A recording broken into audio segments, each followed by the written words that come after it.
আসসালামু আলাইকুম রহমতুল্লাহ। প্রিয় বন্ধুরা, আজ আমি খুব গুরুত্বপূর্ণ একটি বিষয় নিয়ে আলোচনা করতে যাচ্ছি।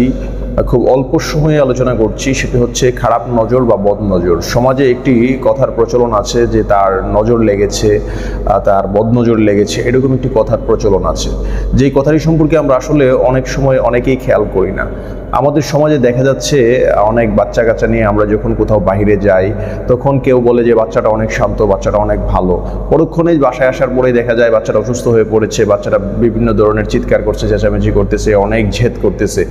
শুধু তাই নয়, আমাদের গাছে ফলমূল যখন ভালো হয় তখন এমন কিছু মানুষ আছে সমাজে যারা দেখার পরে বলে ও অনেক তো ফল ধরেছে, এই হয়েছে সেই হয়েছে, কথা বলার পরে দেখা যায় ফলটা নষ্ট হয়ে গেছে, গাছে পোকা লেগেছে, ফলটা ফেটে যাচ্ছে, বিভিন্ন ধরনের সমস্যায় পতিত হচ্ছে।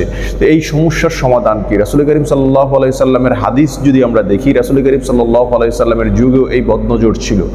রাসূল করিম সাল্লাল্লাহু আলাইহি সাল্লামের একখানা হাদিস আছে, রাসূল বলছে, হে আয়েশা, বদনজর থেকে তোমরা আল্লাহ রাব্বুল আলামিনের কাছে সাহায্য প্রার্থনা করো, কেননা বদনজর একজন সুস্থ মানুষকে কবরে পৌঁছে দিতে পারে এবং একটি সুস্থ সবল উটকে রান্নার হাঁড়িতে ঢুকিয়ে দিতে পারে। কত বড় ডেঞ্জারাস কথা, এটা চিন্তা করা দরকার যে একটা সুস্থ উটকে রান্নার হাঁড়িতে ঢুকিয়ে দিতে পারে এবং একজন সুস্থ মানুষকে কবরে পৌঁছে দিতে পারে বদনজর।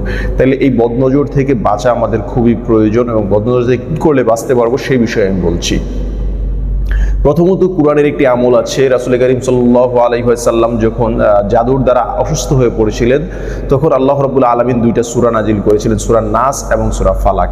এই দুইটা সূরা যদি আমরা আমল করি, সূরা নাস এবং সূরা ফালাকের আমলটা যদি আমরা নিয়মিত করি, সকালবেলা ফজরের নামাজের পরে আমরা যদি আমাদের শরীরে ফুঁক দেই, তাহলে বদনজর থেকে এবং খারাপ জিনের অনিষ্ট থেকে এবং দুনিয়ার মানুষের যে আমাদের প্রতি হিংসা বিদ্বেষ থেকে বাঁচার সম্ভাবনা অনেকটাই বেশি।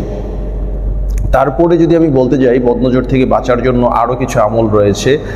যেমন রাসূল করিম সাল্লাল্লাহু আলাইহি সাল্লামের একটি দোয়া রয়েছে, হাদিসে একটি দোয়া বর্ণিত হয়েছে, খুব পরীক্ষিত একটি দোয়া। সেই দোয়াটি হচ্ছে, আউযু বিকালিমাতিল্লাহি তাম্মাহ মিন কুল্লি শাইতানিন ওয়া হাম্মাহ ওয়া মিন কুল্লি আইনিন লাম্মাহ।